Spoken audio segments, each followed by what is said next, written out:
flow. Maintaining a healthy cash flow is vital to any business, new or existing. It's a topic that comes up early and often in the Chamber Small Business Cohort Group, which is led by our speaker today, Chris Wooldridge.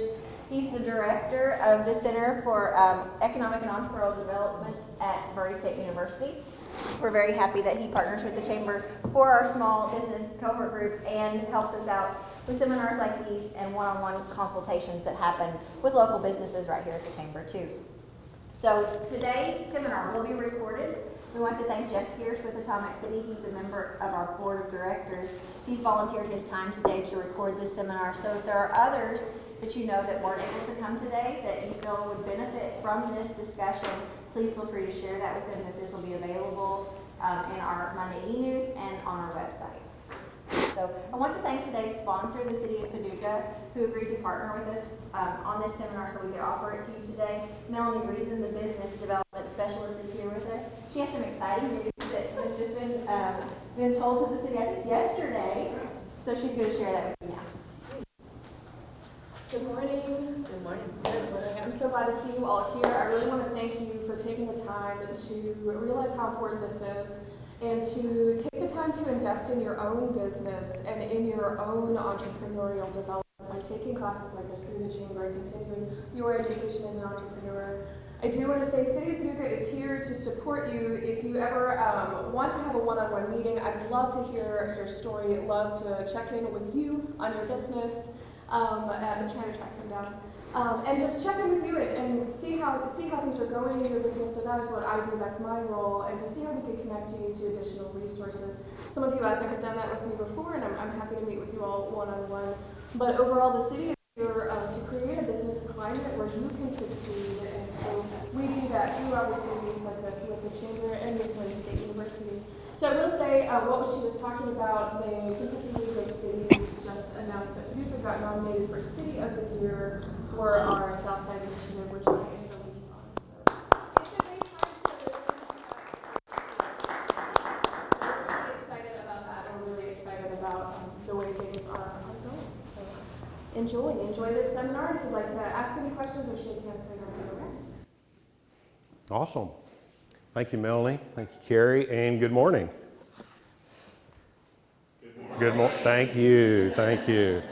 Yes, classes have started back at Murray State, so that's kind of how we start in the morning. Good morning, bright smiley faces. So thank you all so much this morning. I guess I better get the pointer and move. Can everybody hear me all right? You good? Awesome, good deal. Well, my name is Chris Wooldridge. I'm the director of the Center for Economic and Entrepreneurial Development at Murray State University, which is an outreach program for the Byron Fine College of Business and for Murray State. We work with small businesses and industries and sectors and really work throughout our region to support job creation, wealth creation, and look at student engagement opportunities, ways to get our students into your businesses, into your communities, and hopefully get internships and those kind of opportunities, but also for you to have connections with the university. As a 21st century university, we strive very, very much to make sure that we are doing what we should do as a university and play our role in being that catalyst and that activist for all our communities. So congratulations on the announcement. We know some folks at KLC, so I'll be making some calls afterward, make sure we get that across the line as best we can. No, sorry, strike that from the call, no undue influence. So I'm not going to give you a big long commercial. We've got roughly 45, 50 minutes to talk about a lot of stuff. So I'm going to throw a lot of things your way, and I hope that you leave here with a lot of questions, okay? I hope that this starts some thinking. I hope this starts some really some looking into how you operate your business and how cash flow begins and how it ends for you, whether it's a cycle of a day, a month, how are you managing your cash, okay? So with that, I'm also going to say that as a closet economist, I'm going to have some opinions. So not everything I say is going to represent Murray State University or the Commonwealth of Kentucky. So I do want to keep that in there. That way I get to keep my job. So, but that being said, let's talk about your business. Now you've got the PowerPoint in front of you, I hope. So please feel free to take notes. The sheet that I handed out is the test, and so afterwards we'll complete. No, I'm kidding. It's not a test. But we're going to talk about kind of three main areas. Okay, we're kind of going to put these in buckets, and one of them is going to be what's the economy look like? As business owners, how do I look at what's going on around me and try to predict and try to see what's going to impact my business operations, okay? So I'm going to give you some key indicators. We're going to talk about some things that happen in the economy because we're all in the economy, right? And then we're going to talk about cash flow from maybe a higher level of that, and then I'm going to give you some detail toward the end of how do we approach managing our cash flow in our business. So again, my goal here is not for you to walk out with a certificate in cash flow management, but it is to start thinking. How do I think about cash flow? How are the things around me? How do I read what's happening around me and how it's going to affect my business? So here are what I call the top 5, okay? The top 5 things that we should be looking at in the economy. And probably up until 2018, these were kind of boring things, but now they're really important, okay?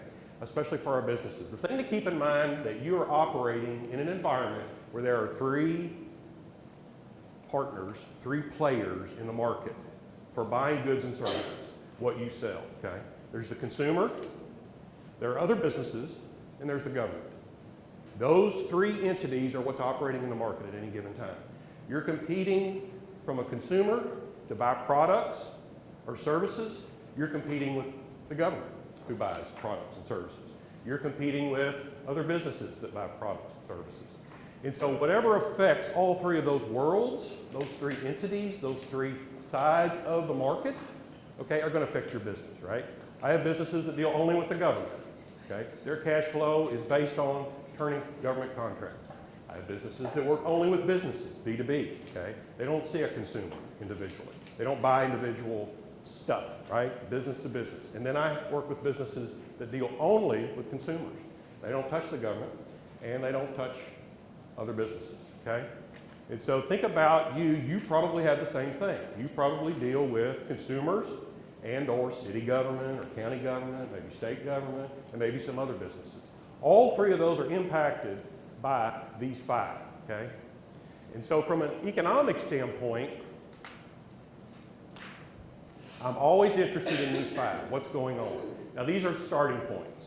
You and your business should be able to look at the world that's going on around you because that's the world that your consumers are floating in. That's the world that your government consumers are floating in and your business consumers are floating in. And they're dealing with these things. How many think the price of oil has something to do with pricing in the economy?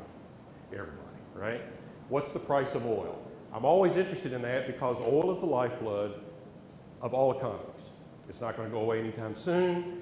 Electric cars are great, but we use oil for a lot of other stuff besides fuel that we put in cars and trucks. Petrochemicals, we all like plastics, rubbers, etc. If you don't believe me, Google it and look for uses for oil. So we're always going to drill for oil. Okay? We always are going to need it. And that oil is an input for a lot of businesses. Right now, oil is somewhere between $95 and $105 a barrel. Anybody remember when it was $20 a barrel? Anybody remember when it was $0 a barrel for that one day in April of 2020? When we had more oil than we were consuming. It was all sitting out on the coast of California, right? So for one day, it was like less than 0. But if you look at the price of oil, you're going to see the input costs for a lot of businesses and a lot of consumers. Because people who buy your stuff, they're paying a lot of money for gas right now, right? They're paying elevated levels compared to 18, 24 months ago. If they've got less money to spend because they're paying more for gas, what are they going to buy? And those travel costs to get stuff from the manufacturer to the Kroger store or to the whatever location to sell it, that's up. That's expensive. So what the price of oil is doing matters. The price of money also, okay? The price of money. What's happening to the price of money right now? What's that? Going up. Interest rates are going up, right? So if we look at interest rates, what's the price of money? These are our interest rates. And interest rates are going up. And they're going up because the Fed's increasing those rates. So one of the things we always want to be interested in when we hear this, how many of y'all hear on the radio, well, the Federal Reserve is meeting this week and they're going to jack the Federal Reserve rate or the federal rate or discount rate or whatever, they're going to move it up. Well, that means something because that's the cost of banks of money, just basically speaking, okay? So if banks pay more for their money, which is their input, right? Just like oil might be for my gas station or in my manufacturing process, money's an input to banks. If their costs go up, what's going to happen to the cost of money when they turn around and lend it? It's going to go up, right? And the higher the cost of something, typically the less we use of it. And that's the idea. The Fed's jacking the rate up so we have less demand for money. Less demand for money should cool the economy down because of inflation, right? Inflation is what? Anybody got an idea kind of where the inflation's cooking right now? About 8.5%, right? 9, depending on where you look at it. In the chain, supply chain, the general inflation rate's about 8.5. The product inflation rate's running close to 10. So what the inflation rate's doing affects us because it's eating our purchasing power, okay? What's that? Dollar doesn't go as far. That's exactly right. Now, what do we look at? If we looked out the economy and saw, well, we were at 2% inflation, the Federal Reserve's happy. If the Federal Reserve's happy, what's it stop doing? Messing with the rates, right? Quits monkeying with all those interest rates. And in fact, the market starts to reset those, and in some cases, they'll even start cutting rates to encourage growth. So the Fed looks at the rate and says, it's 9.5%. We're not doing that. We can't get there. We got to get out there. So that affects number 2. 1, 2, and 3 affect number 4, gross domestic product, okay? That's the output of the United States of product and services. If we're at 3% or more, our economy can overheat, okay? And so the Fed gets concerned about overheating because overheating can produce more product, and if there's more product, then we might be tackling with inflation. Not trying to be a geek on the economist stuff, but you should know this because you're hearing this, okay? And this is how you're taking what that macro picture is and saying, how do I adjust my business? How do I look at the macro picture of what's happening in the world to the cost of money, to my cost of inputs, and how other people are making decisions? Because businesses are looking at this as well. The government looks at this as well. And they hire based on this, they buy or stop buying based on this. And then we got the unemployment rate. 3 to 4% is considered near full employment, which means everybody that wants a job can get a job. Now that number's a little skewed based on labor participation rates. And if we really wanted to get geeky and we had another hour, I'd really just dive into that because that's really an interesting conversation. But we're right at about 3.5% right now. We're near full inflation, full employment, okay? Now we've got some pretty low participation rates, so if we ever pick those up, that rate's going to go up. But when we're at 3% inflation, 3% unemployment, we've got an inflationary pressure to go up. Because if I can't find people, I got to pay them more to get them in my shop and leave somebody else's shop, right? Which means that's an input cost to me. In my cash flow, I got to pay more to get that person to work for me. Well, if I got to raise my costs, what do I do to my prices? I raise them, right? I adjust them. Well, if my prices are going up and other people's prices are going up for similar or same reasons, what's happening to the inflation rate? It's going to go up. And when inflation goes up, what's the Fed looking at? Inflation rate. They go, this isn't good. So they start raising rates. So it's a lot of dynamics that are going on. So let's talk about some definitions real quick. I get this question quite a bit in different sessions, so I put the slide in here. What are some of these things that we hear and we talk about? Operating cycle, we're going to talk a little bit about that. What is the operating cycle of my business? Well, in this case, real quickly, it's the time required to purchase or manufacture stuff or deliver a service and get our cash back in our system. Okay? All of you who buy things to turn around and resell, that's cost of goods sold. How fast can I get that inventory sold? How fast can I get that service delivered and get that customer billed? And how fast do I get cash? Because the number one thing today, ladies and gentlemen, is cash. We're talking about cash. Not accounts receivable, not people who owe me, not loans. I want cash. Because you're going to hear me say that quite a bit. Inflation. This is a general rise in prices for most product or services, okay? I think we're there, right? We're feeling that pain. Deflation is the reverse. It's a general decline in most product and services. And deflation can be almost as bad as inflation. A recession. Well, this has been a topic of discussion, and not diving into too much, not to appear political, but I will tell you for the last 35 years, this has been the definition of a recession, okay? So I'm sticking with that. And all my textbooks say this, right? So this is what I'm going with. A contraction in the economic activity.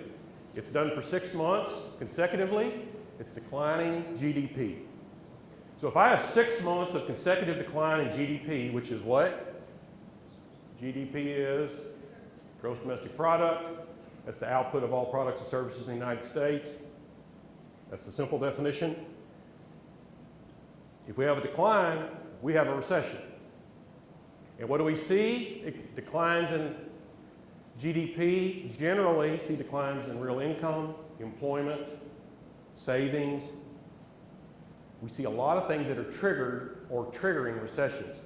Now, the thing I would point out is that there's some discussion about some of these items. What's happening to real income? Income's increased about 5%, 6% overall. I'm sure you're all feeling that, right? You all got that big 5% bump. But when inflation's at 9%, we're still 4% in the hole, right? We've lost buying power. Stagflation. How many times have you all heard about stagflation? You've heard people say this on the news. We're in stagflation. We're not stagflation. We're not in stagflation. We're nowhere near stagflation, okay? Why? Because stagflation is when inflation is high and what? Unemployment is high. Unemployment is not high. Unemployment is 3.5%. Bless you. High unemployment is when we get up in these 6, 7, 8, and God forbid 10, 11, 12% range, okay? The reason that's important is because we don't address stagflation the same way we address other issues. Stagflation, to address it, really is hard to do because when we have high unemployment and we have high inflation, the ways that we address both of those separately is exactly the opposite. We raise interest rates to kill inflation, but we lower interest rates to encourage companies to expand and hire. So what do you do in stagflation?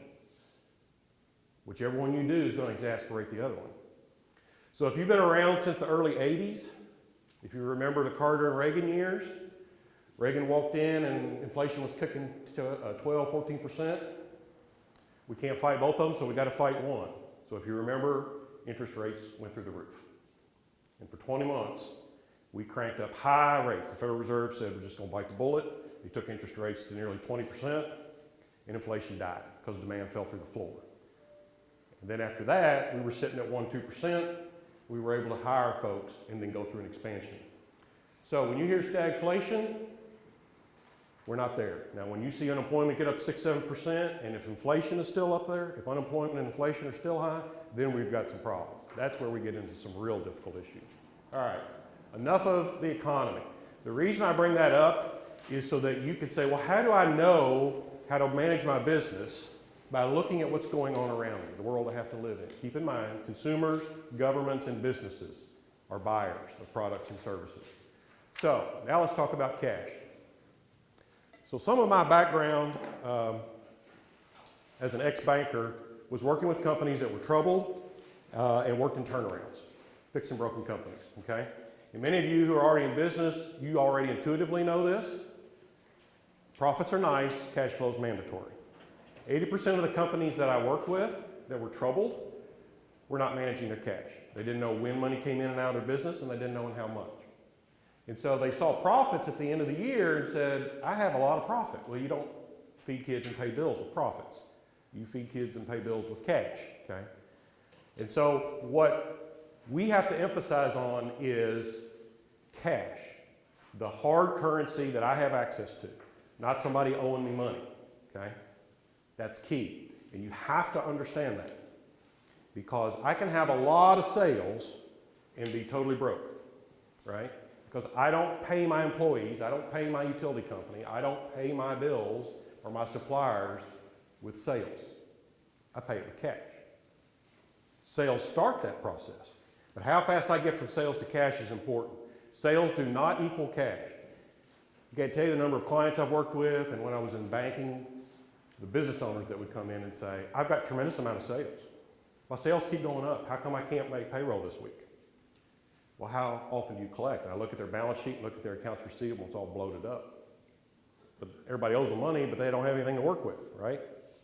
And so your success as a business is going to depend on, one, knowing your operational cycle in and out.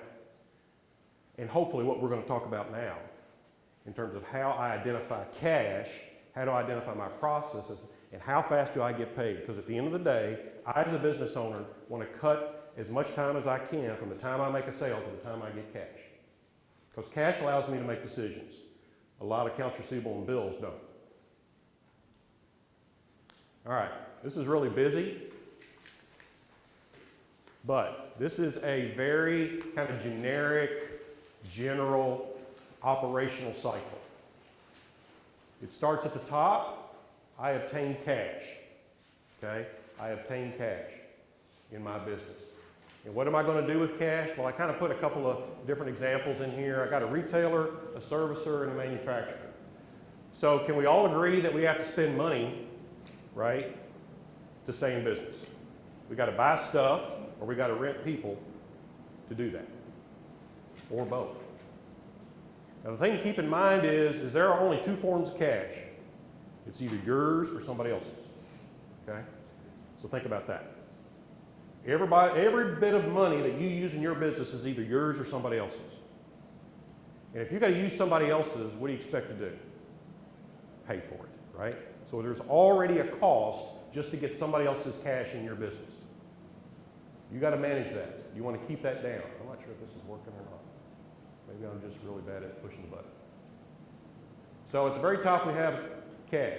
Go to the right, what do I do with that cash? Well, if I'm a retailer, I'm buying stuff, right? I'm buying finished goods. If I'm a service provider, I probably don't buy a whole lot of stuff or anything. And if I'm a manufacturer, I'm probably buying a lot of stuff, right? Toy manufacturers buy a lot of glass and plastic and rubber and whatever counts as metal these days. I got to buy stuff. My second step is I'm going to hire folks to sell the stuff that I bought, right? I got folks that are selling the food, the candles, the haircuts, whatever, and they cost me. So there's a use of cash there. If I'm a service, doctor's office, I'm paying nurses, or manufacturing, I'm hiring labor to build those cars, those Barbie dolls, those Hot Wheels, whatever I'm building, okay? So I got to pay for that process.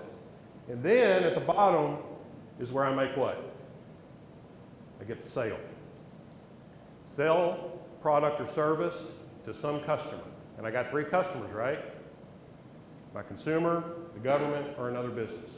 Now, this is where business owners say, hoorah, right? I made a sale. Yes, people want my stuff. But here's a critical juncture that we got to be confident that we understand about our business. And what do you think that junction is? What can happen at this point? We go two ways. What's that? We get cash sales, right? Or we sold it on credit. Now, how many of you can pay your bills with credit? Somebody else's credit. Somebody owing you, right? It can get real expensive. We could go through a whole different finance tool to do that, but it's very expensive. I like cash sales, right? If we look at our diagram here, if I sell on credit, then I've created an accounts receivable, right? I've created an accounts receivable, which is what? Somebody owes you money, right? So you've just become a banker. You just lent them your money because your working capital, your cash, was just used to finance somebody else's purchase. So if you made a car and you let somebody else owe you, your cash is in that car that other person has, right? You still haven't gotten paid. If you get paid cash, you get to fast forward and go straight to that other box, which, again, very basically says, now I can make decisions, right? I've got the option. I can pay suppliers, I can pay down bank debt, I can pay operating expenses. I've got options.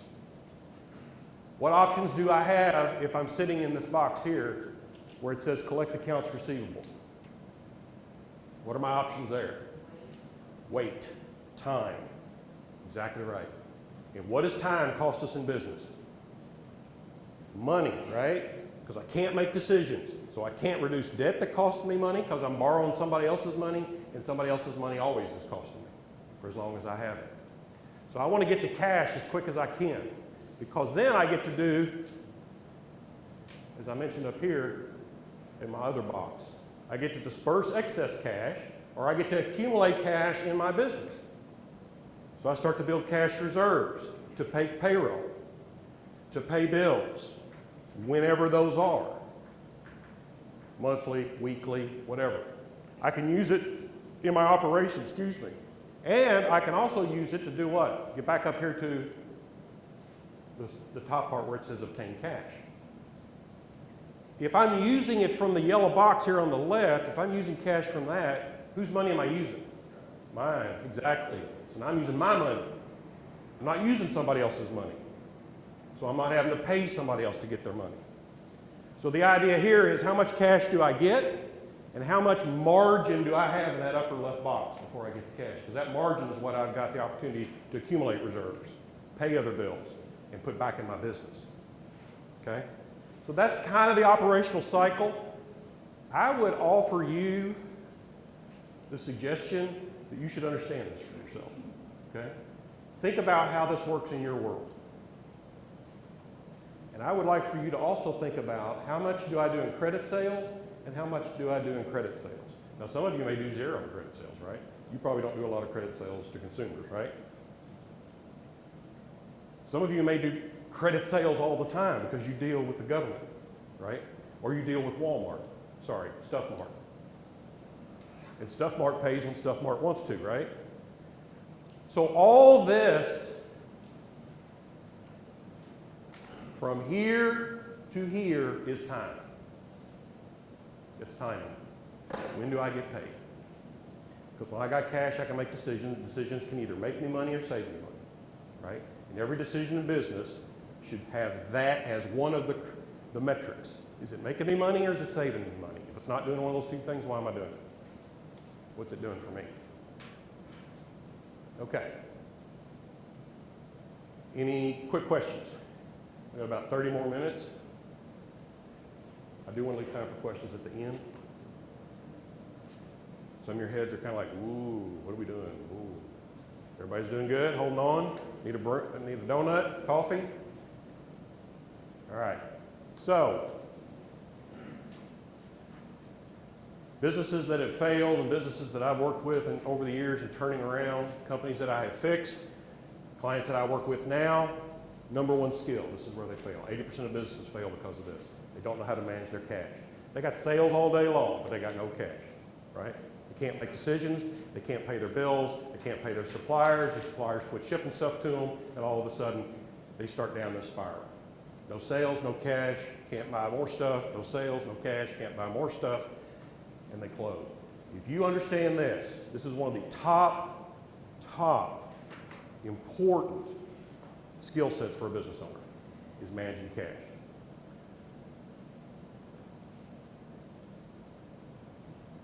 Why? Because it lets you do these things.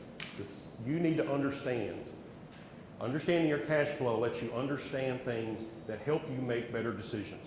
The first is understanding the cyclicality or the seasonality of your business. The cyclicality or seasonality of your business. How many of you know whether your business has seasons or cycles? Okay, right. We know when our consumers, governments, or other businesses buy, right? Now, if you look at a C-store, y'all know what a C-store is, right? Gas station. If you look at a C-store, you look at their income, it doesn't really move month after month, year after year. Now, it does increase, but we don't have these big troughs and peaks, right? Because everybody buys about the same amount of gas every month, sort of. They buy the same amount of Snickers bars and Sprites, right, when they go inside. And you'll see a bump during the holidays, typically Thanksgiving to December, you'll see a bump. But you don't see wide swings. So there is some seasonality and cyclicality to it. But it's not very pronounced, which means it's not huge. I work with a toy manufacturer. Theirs are huge. They've got huge seasonality and cyclicality. Seasonality is when you have higher or lower revenue adjustments based on the seasons of the year, right? So like manufacturers of swimsuits, when are they busy? Well, not May and April, right? When are they really busy? So when would I manufacture a swimsuit if I wanted to sell it in the summer? Spring, winter, right? So I'm out 4 to 6 months making the stuff, then shipping the stuff, and then it retails in May, June, July, April, whatever. I know for them when their biggest cash needs are and when they should have a lot of cash influx. So they got a lot of cash going out in that first quarter of the year, but they should have a lot of cash coming in that second quarter of the year. which makes a lot of difference in how they spend money, right? We know also how much comes into their business. Are we talking millions? Are we talking thousands? Are we talking tens of thousands of dollars? How much cash shows up in my business? And this is just as important, when does it come in and go out? When does cash come in? If I understand my business being cyclical, which means it operates separate from seasons, it doesn't matter whether it's snowing, raining, or sunning, there's a cycle to my business based on other business needs or consumer needs or whatever.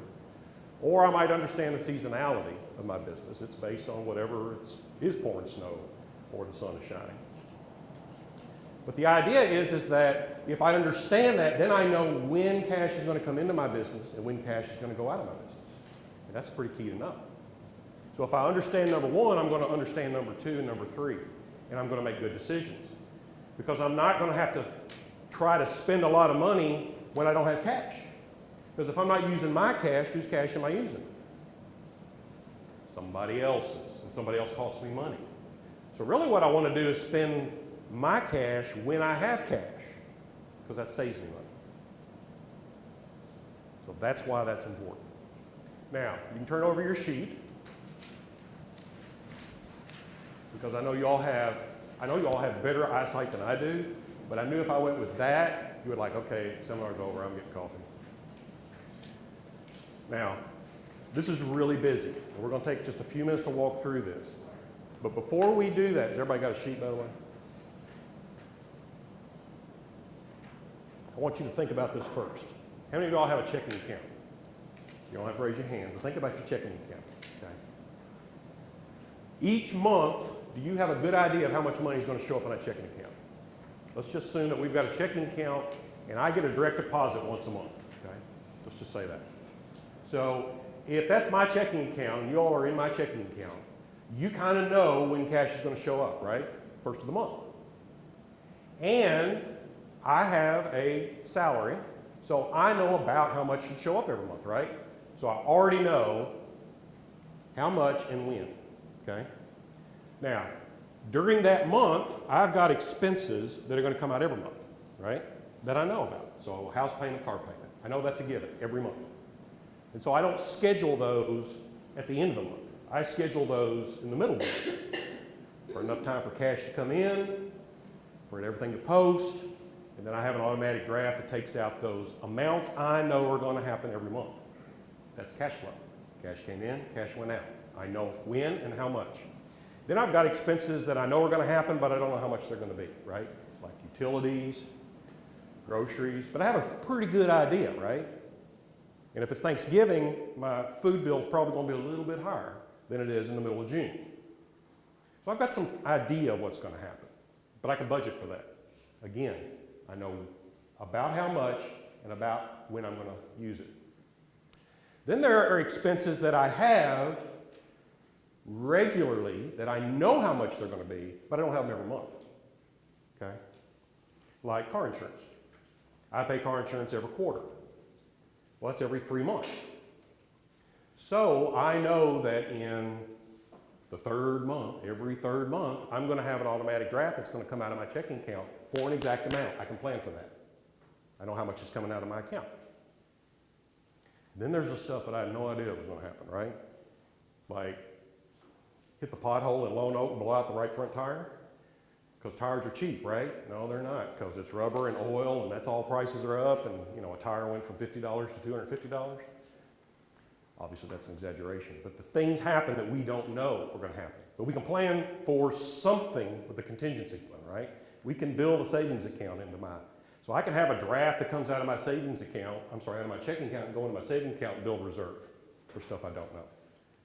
Now, I make a deposit. I write all those checks and all those automatic drafts, and then I got a number at the end of the month, right? Should that number be black or red? We hope it's what? Hope it's black, right? So it's at the end of the month, it's the 30th. Where does that balance go the next day? What does it become? Exactly. It's the beginning balance for the next month, right?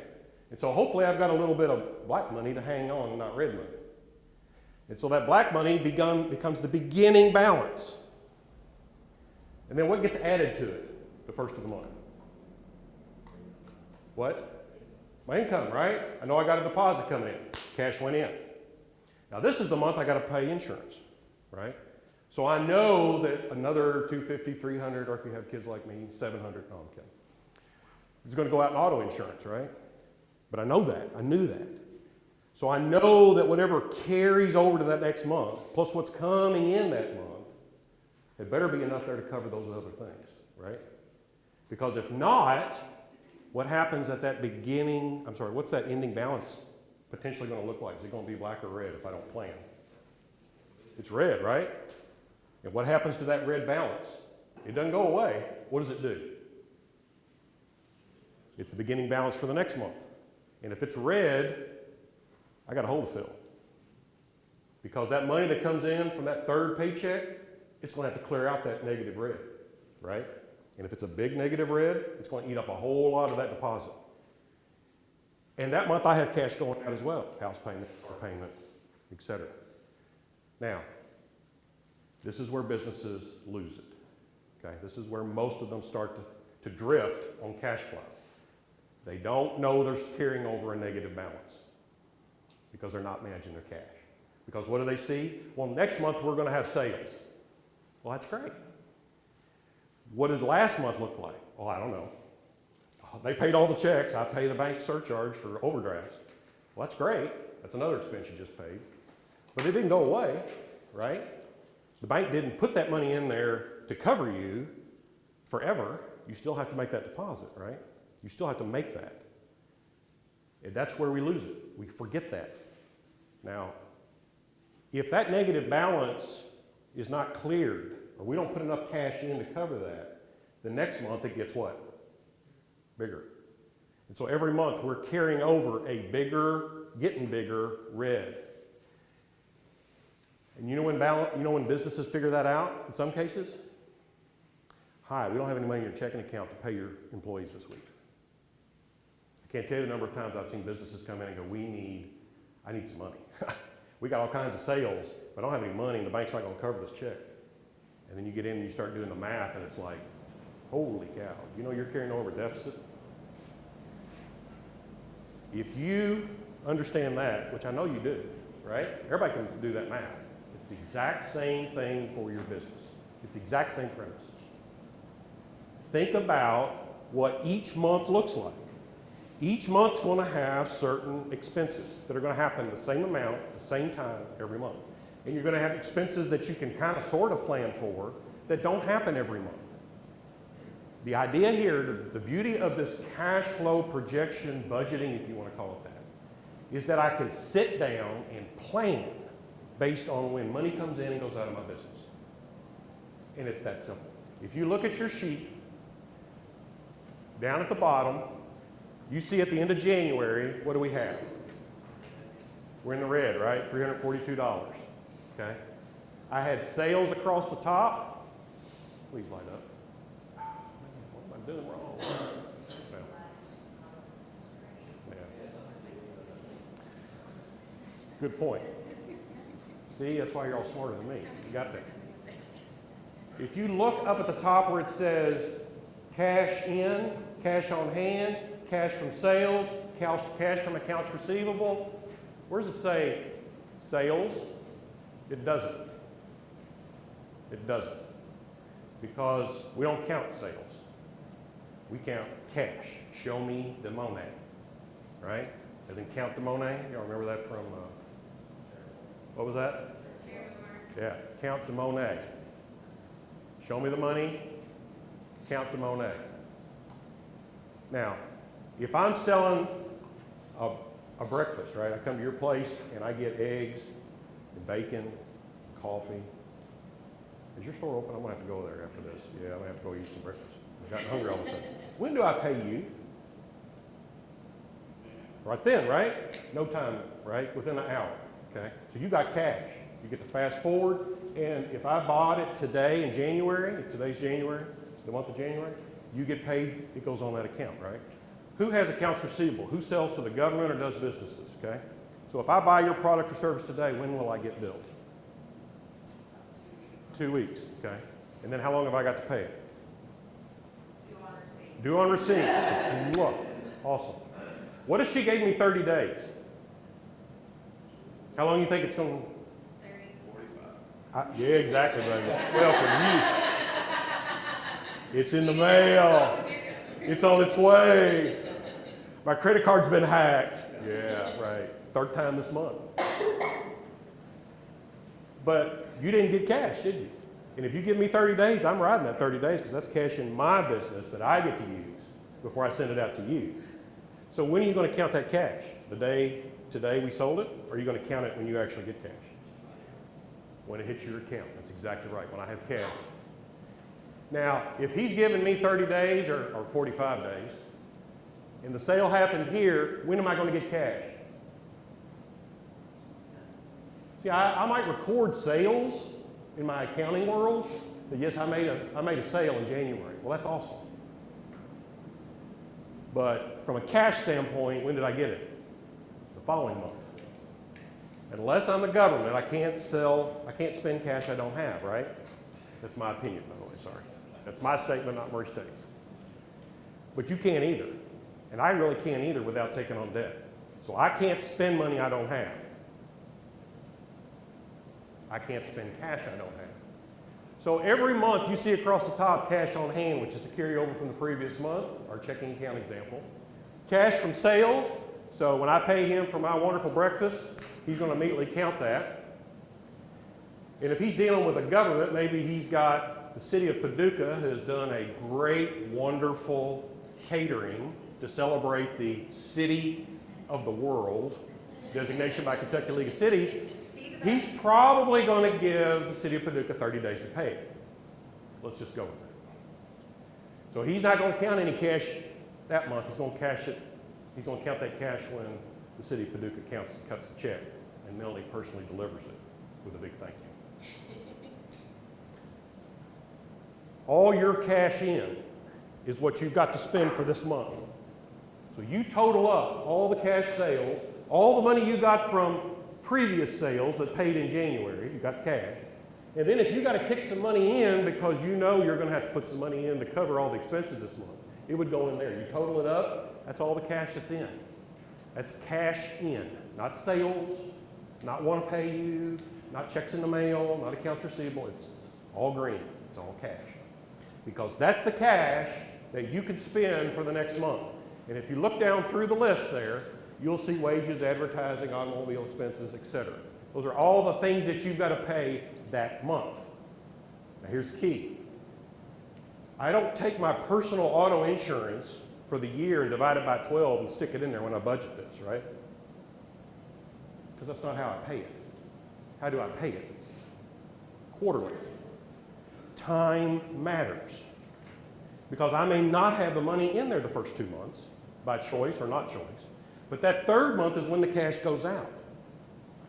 So if I have a $1,200 a year car insurance, I don't divide it by 12 and put $100 in a budget. Because that's not how I pay it, right? I pay $300 every third month. Well, if I'm very cyclical, and you can see this across the charges here, the expenses, right? Not every expense in that January is in February or March, is it?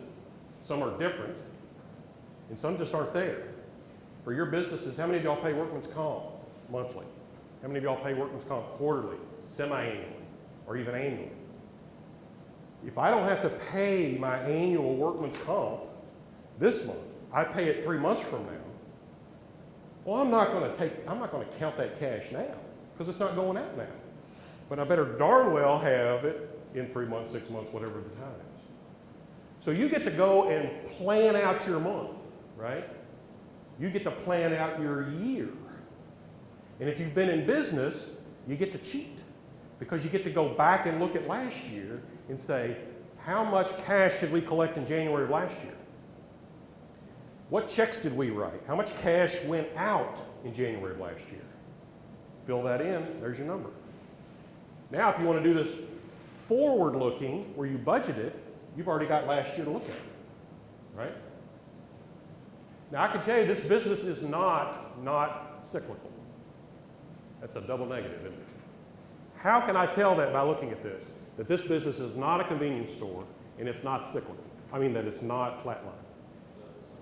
What's that? I can look at the sales, right?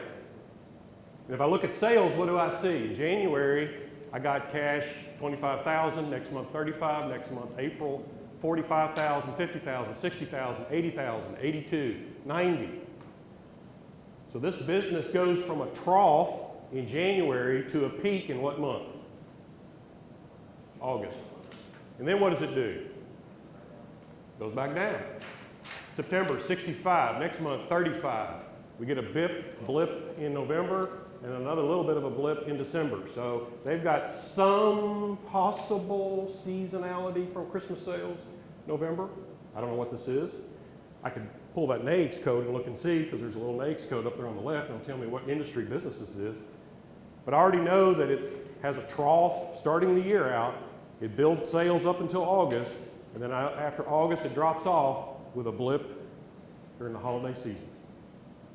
Is that good to know? Absolutely. Because here's what else I get to do. I get to move my expenses to months I have cash if I can.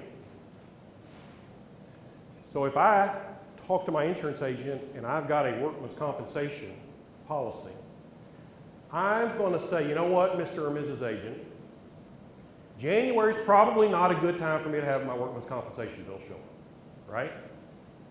I get to make a decision that says, because I know my cash is probably not at the peak during January, because I understand when cash comes into my, bless you, when cash comes into my business and when cash goes out, and in what amounts. And so I really don't need to drop a $5,000 charge in January. Can we do something else? Sure, let's just move it to March. That might be an option. How about I just put the down payment, we break this up into quarterly payments instead? Okay. And then you go back to your office and say, yep, quarterly payments work, because I can plug in that $500 each quarter when it actually does show up and when I actually do have to pay it, and that works. Now that's great if you can do that. That's a management decision. It's actually a leadership decision. But I'm manipulating and moving those expenses where I can to those months where it's advantageous for me because I have cash and I can use my own cash, not somebody else's cash. In some cases I can't, right? It's this time of the month and that's when it's going to happen. It's this time of the year, it's this amount. Okay, that's great. But I plug it in and I see what the damage is, right? Do I still have cash to carry over the next month that's black? Or am I already building in a red? But if I know in January that I've got an issue in September, what have I got the opportunity to do? I can address it, can't I? Because I know it's coming. Because surprises in business are rarely profitable or fun. Now, on rare occasions they are, and that's great. But that's cash management. Because now I've got a 6, 7, 8 month head start that says, I got a $4,000, I'm projecting a $4,000 cash deficit. I can be talking to the bank. I can plug in some kind of savings each month that gets me to that $5,000 a month or $500 a month or whatever it is. And then what happens? I sleep at night. Because that's a good thing, right? That's a good thing. And I like sleeping. I don't like constantly in drama and emergencies. And in business, a lot of it outside of people issues or money issues. So if I can manage this, and I can be an expert at this, I'm taking one less thing in my hair out, right? As you can tell, I take a lot out of my hair. Sometimes I take hair with it. I can't stress how important this is. You cannot grow profitably or efficiently without managing your cash. Okay? You just can't.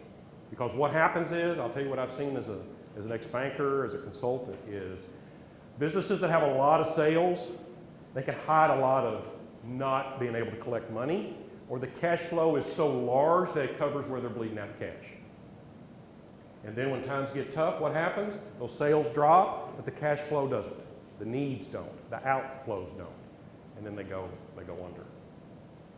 Okay? So you can use this as a projection tool as well, which is what I would like for you to do. So here's what you do. This is an Excel spreadsheet, so there's no magic, right? You can knock this out. If I figured it out, I know you can, because I'm not an Excel expert. I'm not certified in it at all. take what you've done last year, if you've got last year, and if not, just make some basic assumptions of revenue and expenses and plug it into that Excel. Put a column next to it that doesn't say budget, that says actual. And then every month, when you get to past January and you close out your accounts, you've got a blank column here. Put exactly what happened in January next to what you thought would happen. And then how exact were you? Did you miss it by a lot? Did you miss it by a little? So if I projected I'd have $25,000 in cash in January and I actually got 20, why is that? What did I do? Because now I get to take my management to another level and say, why did I think I was going to get 25 and only got 20? Where'd that 5 go? Boom, I know that. I know that for two things. One is, the benefit of that is I can make better assumptions going forward, right? Did something I think was going to happen didn't, and why didn't it? Is that something I fixed, or is that just something I made a wrong move? But guess what I also get to do? I get to know 11 months in advance that my assumptions are wrong, or they need to be fine-tuned, instead of at the end of December, where I look at my profit number and it's negative. Or worse, before I ran out of cash. I ran out of gas before I ran out of motion. Right? Because when you run out of gas, what happens to your car? Well, it doesn't stop immediately, right? It cruises and it keeps going, but it's starting to slow down, right? And by that time, it's too late. You've got a walk and a gas can in your future. All right. I talked a little too much. Where do you go from here? So here's some things I'm just going to put on your radar. Put these in your crock pot. Let these things simmer a little bit. Let's think about them. Number one, cash is king. Sales are great, profits nice, cash is mandatory. The cash flow of the business is the lifeblood of the business. Have a cash flow projection for at least the next 6 months. If you don't want to do 12 months, then just play with 6 months, okay? Do so monthly. Project your expected income and expenses. If you've been in business a while, you get to pull last time's numbers, okay? This time last year, what happened? Did you like it? Did you not? If you liked it, how do we do more of that? If you didn't, how do we change it? Depending on your cash cycle, you may want to look at it monthly, weekly. The important thing I also want to point out is make sure you're writing down your assumptions. I assume I have these clients. I assume I'm going to sell this much stuff. Because again, if your sales don't reflect what you think is going to happen, and the cash doesn't reflect from the sales that you think is going to happen, what are your assumptions? Did I assume too much, too little? And just as I mentioned, if you can already plan today for cash shortages that could cripple your business, damage your reputation, you can take action to adjust that now so that doesn't happen.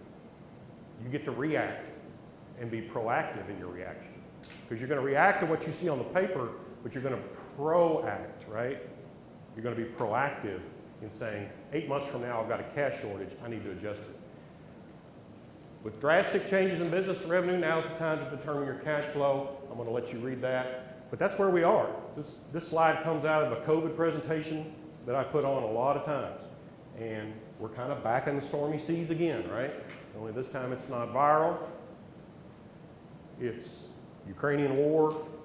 It's monkeypox. It's whatever else it is, right? So it still applies. Make sure that you're looking at the differences between your cash in and your cash out each month. Because at the end of that, that's your ending balance on your checking account. What have I got to work with the next month? Now I have some businesses, and especially those that are struggling, where do I get cash? Well, cash, practically speaking, not giving you a finance or economic academic answer, is revenue. Cash from normal business operations. Hopefully I've got normal operations that are generating a sales level. I have to build reserves. If you've got the opportunity to build reserves, start doing it. Hopefully you're already doing it, but cash can come from there. Or reduction from sale of unneeded assets.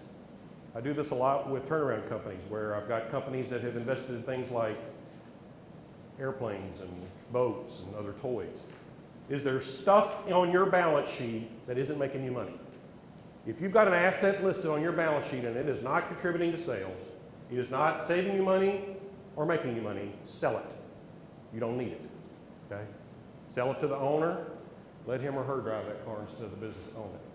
We get cash from borrowing, and we also can get cash from ownership, which we may not necessarily want to sell. This is the last slide.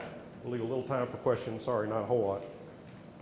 But I'll be sticking around for a while. Avoid loading up on inventory. How many of you at times get your suppliers calling and go, look, if you'll buy a billion more of these, we'll give you a price cut.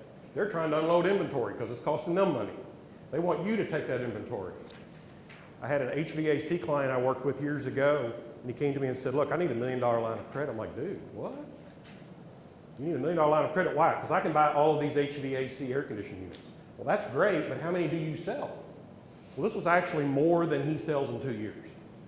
Like, you don't need 2 years. Yeah, but it's a great bargain. Well, it's not when you factor in the capital cost to hold these things. Plus, what happens when these go out for next year, and the new thing the reading year is what everybody wants, right? Now you're stuck with inventory you've got to take a beating on. Manage your accounts receivable. If you are somebody who deals with businesses and deals with the government, that is your money sitting on that balance sheet in accounts receivable. Manage it. That's where your cash is. Accounts receivable is where sales go to die, okay? You got to collect it. Manage your accounts payable. Unless there's a really good reason, why would I pay early? Okay? Pay on time. Don't blow your contracts. Don't upset your suppliers. But if it says it's due April 1, pay it April 1. Unless there's some discount and some benefit to you to do that, keep cash in your hands. Staffing levels, make sure that everyone has a role, and that role is justifiable from a business perspective. It's contributing to sales, because you don't get cash till you get sales. Review your operating expenses. Always make sure that you're looking at your operating expenses. Are these things that I can rebid? Is this insurance I need to check out with another provider? Is there another supplier I should be looking at? Do I need to diversify my suppliers? Look at what the competition can do. Maintain contact with your lender. I can't stress that enough. If you're having issues with cash flow, it's going to show up in payments to banks. And bankers are generally reserved folks. I guess I'm the exception. No, kidding. But if they have to call you, that's a bad thing. That's a really bad thing, okay? You need to be proactive and talk to them and say, here's where I am.